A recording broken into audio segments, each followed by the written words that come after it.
Assalamualaikum warahmatullahi wabarakatuh. Selamat siang. Perkenalkan, kita dari kelompok 59 akan mempresentasikan tentang hubungan konsep diri dengan perencanaan karir siswa SMA Negeri 1 Sulang menggunakan metode forward chaining. Di sini kelompok kita ada Cainesia dari IF 18E, ada saya sendiri Tiknar dari kelas IF 18E, dan Jordi Algasta dari IF 18F.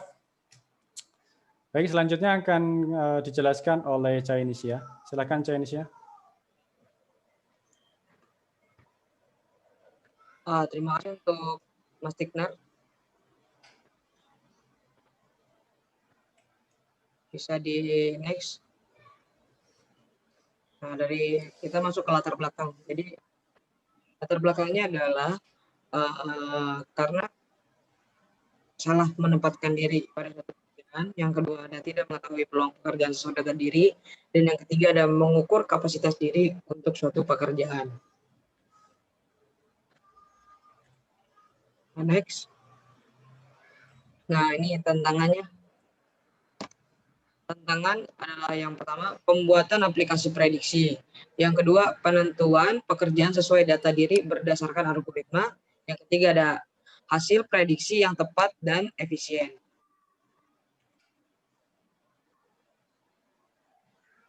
Ini adalah beberapa sampel penelitian yang sudah kita teliti, yang sudah kita tinjau. Lalu next. Nah, latar belakangnya ada 3. Yang pertama, pembuatan aplikasi berbasis web dalam menentukan pekerjaan sesuai data diri. Yang kedua ada implementasi metode forward chaining dalam penggunaan database yang paling tepat. Yang terakhir ada untuk calon pekerja mendapatkan pekerjaan sesuai kemampuan diri.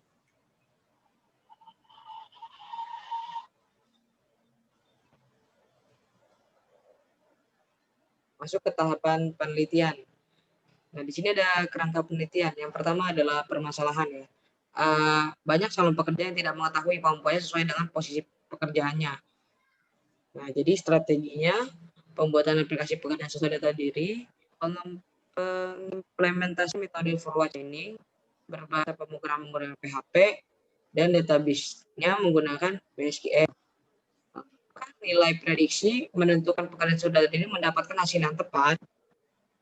Menggunakan aplikasi yang sudah dibuat, analisanya menggunakan metode analisa datanya menggunakan metode forward chaining dan menghasilkan nilai keputusan prediksi yang akurat. Dari strategi di atas. Nah, masuk ke metode forward chaining itu sendiri yang akan dijelaskan oleh Tiknar.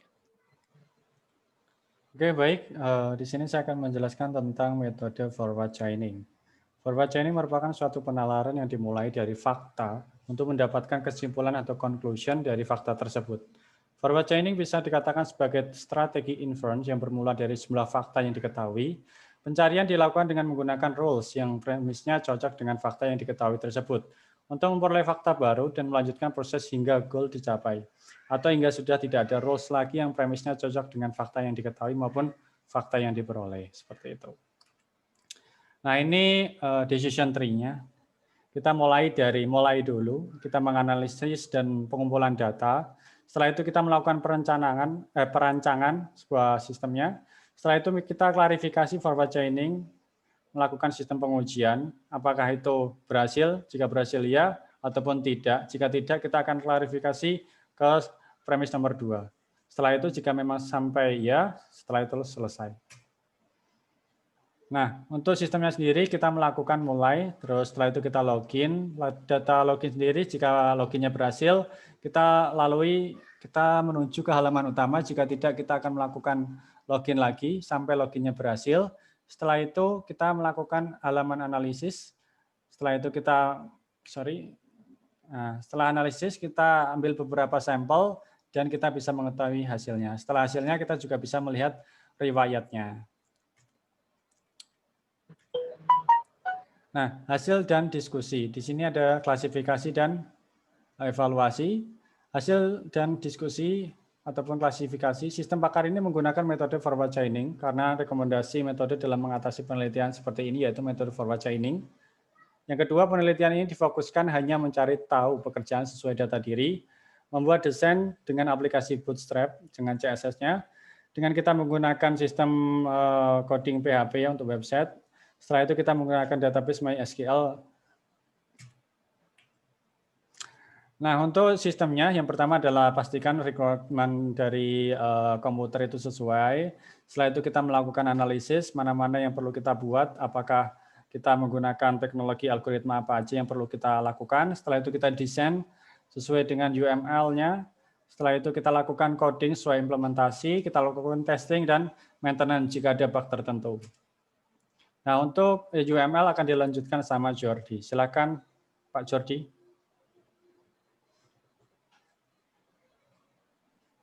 Untuk UML-nya di sini user hanya bisa ke home dan menganalisis. Untuk admin sendiri, kita bisa mengakses login, dashboard, data diri, data posisi pekerjaan, relasi data, dan mengganti password. Untuk activity diagramnya, dari user masuk ke halaman utama, kemudian ke sistem mengisi analisis, lalu mengisi data sesuai pertanyaan yang diajukan, kemudian koneksi ke database dan keluar hasil dari analisis tersebut.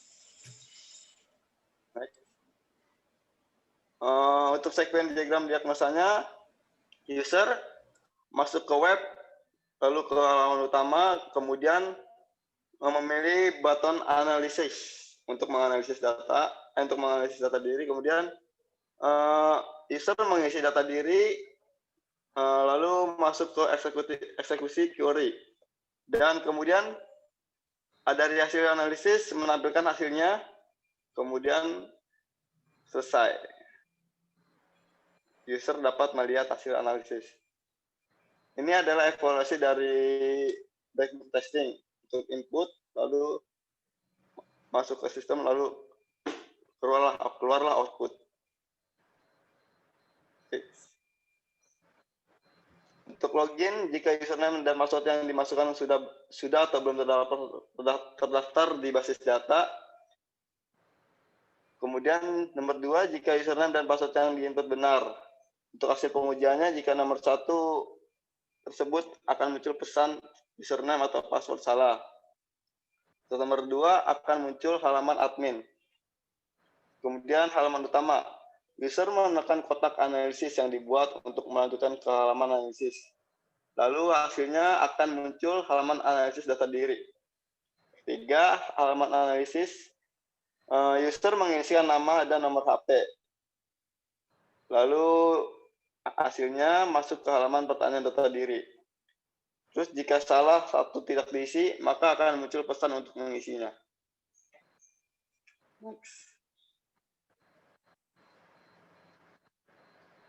Untuk hasil analisisnya, user akan mendapatkan posisi sesuai data diri dari pertanyaan yang diajukan dan mendapatkan solusi.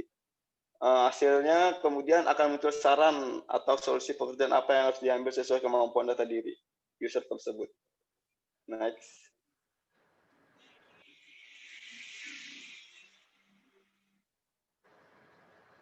Kesimpulannya, itu ada keuntungan dan kerugian.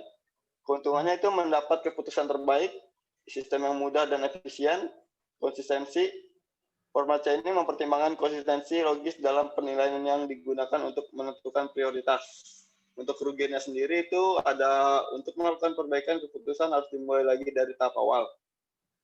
Kemudian penilaian cenderung subjektif karena sangat dipengaruhi oleh situasi serta preferensi, persepsi, konsep dasar dan sudut pandang partisipan. Dan yang ketiga itu bila ada partisipan yang kuat maka akan mempengaruhi partisipan yang lainnya. Next.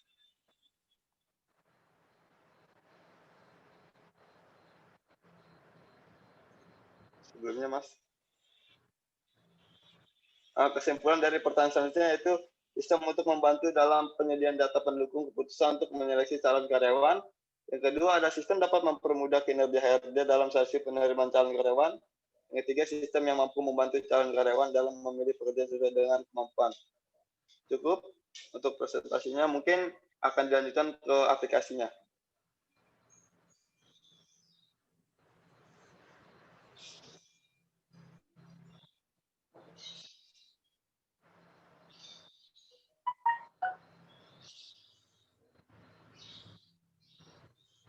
Nah, berikut adalah aplikasi dari yang kita rancang, yaitu aplikasi ini kita beri nama dengan Jobs App. Aplikasi ini sistem konsep diri dengan perancangan karir siswa. Tujuannya itu mencari tahu posisi pekerjaan data diri dengan cara mengisi biodata, dengan mengunjungi link analisis tersebut, kemudian menjawab pertanyaan-pertanyaan yang diajukan, dan ada hasil dari analisis tersebut. Oke, kita mulai aja. User memilih analisis sekarang, kemudian mengisi data diri sesuai dengan diri Anda. Contoh di sini, kita tulis dengan nama Bima, dan memasukkan nomor HP. Simpan. Di sini kita diajukan pertanyaan, apakah kita lulusan sekolah SMK atau bukan. Jika dia pilih ya, jika tidak pilih tidak. Di sini coba kita pilih tidak. Di sini karena kita memilih tidak SMK, maka untuk SMA kita pilih ya. Apakah mempunyai pengalaman organisasi? Jika ya, kita pilih ya.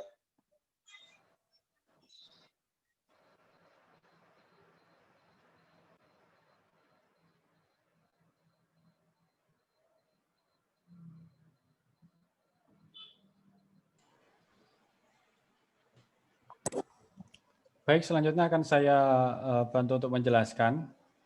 Untuk nilai UN matematika di atas 75, kita karena memang nilai kita adalah contohnya ada di atas 75, maka iya. Apakah Anda menggunakan kacamata? Jika iya, jika Anda tidak menggunakan kacamata, boleh pilih tidak. Baik, berdasarkan hasil analisis dari sistem Jobs Apps, nama pengguna Bima dengan nomor handphone 087 sekian, jawaban pengguna untuk sekolah SMA, salah atau tidak, sekolah SMA benar atau iya, apakah mempunyai pengalaman organisasi benar atau iya, nilai UN matematika di atas 75 benar atau iya, apakah Anda menggunakan kacamata benar atau iya. Hasilnya dengan metode forward chaining, dengan algoritma forward chaining, Anda cocok bekerja sebagai admin. Analisis, mempunyai skill komputer, teliti dalam bekerja, bisa bekerja sama dengan tim, cari pekerjaan, sarannya, cari pekerjaan admin di Jobstreet, LinkedIn, dan website perusahaan. Untuk kita coba analisis lagi dengan klik tombol analisis. Jika tidak, kita mencoba untuk melihat login pada bagian admin. Kita coba untuk login menggunakan password yang salah. Ternyata sistem menganalisis dan username atau password itu salah. Selanjutnya kita menggunakan sistem password dan username yang benar. Baik, ini adalah tampilannya. Di sini ada jumlah kriteria atau data diri, ada 9, jumlah posisi pekerjaan ada 7, jumlah pengguna yang sudah mencoba ada 29, sama jumlah admin ada 1. Di sini ada riwayat pengecekan terakhir itu atas nama Bima dengan nomor handphone sekian, dia posisi yang sesuai adalah admin. Setelah itu, ini adalah hasilnya. Selanjutnya kita akan ke data diri ya. Ini tampilan data diri. Ini menjadi variabel, salah satu variabel penentu pertanyaan untuk forward chaining yang kita buat. Kita saat ini coba untuk menambahkan dengan kode D10 ya. Kita tambah dengan kode D10. Nama pertanyaannya apa ya yang enak?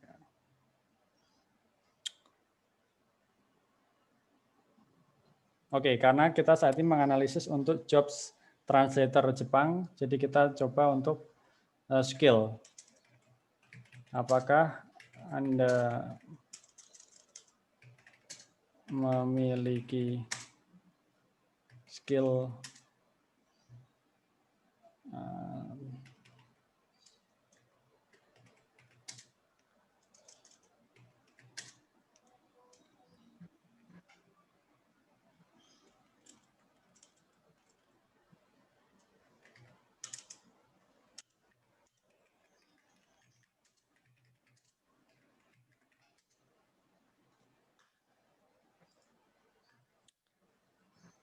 Oh, ini kita sudah berhasil menambahkan. Saat ini kita coba untuk mengeditnya.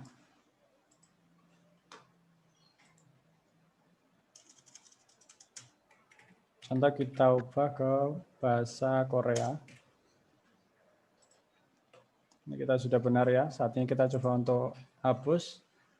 Sudah terhapus. Sekarang kita pindah ke menu data posisi pekerjaan. Di data posisi pekerjaan di sini analisis jika data posisi pekerjaan sesuai dengan pengguna itu maka cocok pada posisi apa. Kita di sini ada beberapa yaitu operator, admin, quality, maintenance, marketing, IT, dan HR. Kita mencoba untuk menambahnya. Pada bagian kode kita masukkan P8 karena nomor selanjutnya posisinya adalah accounting.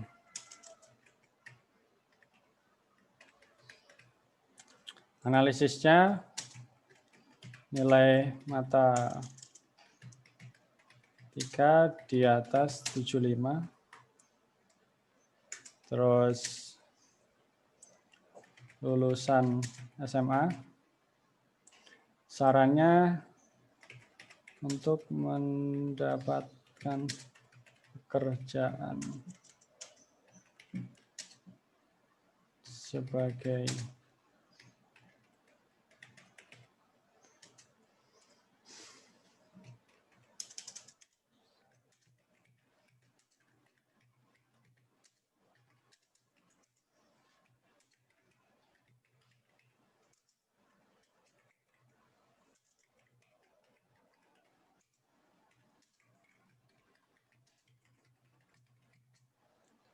baik, kita berhasil menambahkan untuk posisi accounting. Kita saat ini pindah untuk ke relasi data. Relasi data adalah hubungan antara data diri dengan data posisi pekerjaan. Saat ini data accounting, saat ini belum kita lakukan relasi apapun. Saat ini kita coba untuk relasi sekolah SMK, bisa iya, bisa tidak. Lulusan dia sekolah SMA juga bisa iya, lulusan tahun ini dia lebih ke pengalaman ya, kalau accounting berarti tidak. Apakah suka olahraga? Ini tergantung, biasanya anak accounting itu jarang suka olahraga. Apakah mempunyai pengalaman organisasi? Tidak. Nilai matematika iya, apakah menggunakan kacamata biasanya iya, apakah tinggi badan lebih dari 60? Tidak masalah, apakah mempunyai pengalaman programming? Tidak. Bisa disimpan. Nah, di sini adalah relasi antara data posisi sama dengan data diri pekerjaan. Untuk ganti password, kita bisa melakukan ganti password baru dengan cara pilih menu ganti password dan masukkan password baru. Contoh kita masukkan admin. Berhasil ya. Baik, itu saja yang bisa kita sampaikan dari kelompok 59. Terima kasih. Jika ada pertanyaan, boleh komentar di bawah. Mas bisa liatin ini ya, algoritmanya. Bukan algoritma, itunya.